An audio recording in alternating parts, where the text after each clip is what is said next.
Hello friends, எல்லாருக்கும் happy morning. இன்றைக்கி நம்ம கோயிலில் பண்ணுற மாதிரி புளியோதரை எப்படி செய்கிறதுன்னு பார்க்கலாம். நான் இப்போ எடுத்து வச்சிட்ருக்கிற பொருளெல்லாம் ஒரு பேனில் வறுத்துக்கலாம். நல்லா ட்ரை ரோஸ்ட் பண்ணிவிட்டு அரைச்சிக்கலாம். மிக்ஸி ஜாரில் அரைச்சிட்டு அதுக்கப்புறம் வேர்க்கடலை வறுத்துக்கலாம். ஏன்னா புளியோதரைக்கு வேர்க்கடலை சூப்பராக இருக்கும். அப்புறம் பார்த்திங்கன்னா புளி ஊற வச்சுருக்கேன், அதை நல்லா கரைச்சி வச்சுக்கலாம். பேன் வச்சுட்டு 4 டேபிள் ஸ்பூன் நல்லெண்ணெய் சேர்த்துக்கோங்க. புளியோதரை நல்லெண்ணெயில் செஞ்சால் தான் நல்லாயிருக்கும் டேஸ்ட்டு.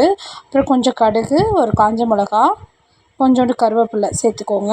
சேர்த்துட்டு ஒரு கைப்பிடி அளவுக்கு வேர்க்கடலை போட்டுட்டு நல்லா வறுத்துக்கோங்க. நல்லா லோ ஃப்ளேமில் வச்சு வச்சுட்டு நம்ம கரைச்சி வச்சுருந்த புளி தண்ணி சேர்த்துட்டு நல்லா கிளறி விட்டுக்கோங்க. தேவையான அளவு நம்ம உப்பையும் இப்போயே சேர்த்துட்டு நல்லா கிளறி விட்டு கொதிக்க விட்டுருங்க. மூடி போட்டு கொதிக்க வச்சுட்டா இந்த பதத்துக்கு வந்துடும். இப்போ நம்ம அரைச்சி வச்ச அந்த பொடியை ஒரு 2 டேபிள் ஸ்பூன் சேர்த்துக்கோங்க. அந்த பொடி தான் புளியோதரைக்கு நல்ல டேஸ்ட்டு கொடுக்கும்.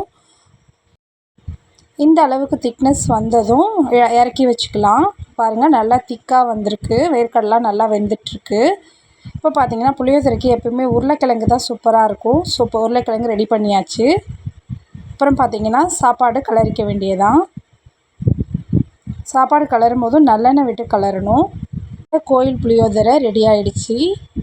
சைடிஷ்ஷாக உருளைக்கிழங்கும் ரெடி ஆகிடுச்சு. இப்போ லஞ்ச் பாக்ஸில் ஹஸ்பண்டுக்கு ஆஃபீஸ்க்கு பேக் பண்ணியாச்சு. ஓகே ஃப்ரெண்ட்ஸ், என் வீடியோ பிடிச்சிருந்தா சப்ஸ்கிரைப் பண்ணுங்கள். நெக்ஸ்ட் வீடியோவில் பார்க்கலாம். தேங்க்யூ.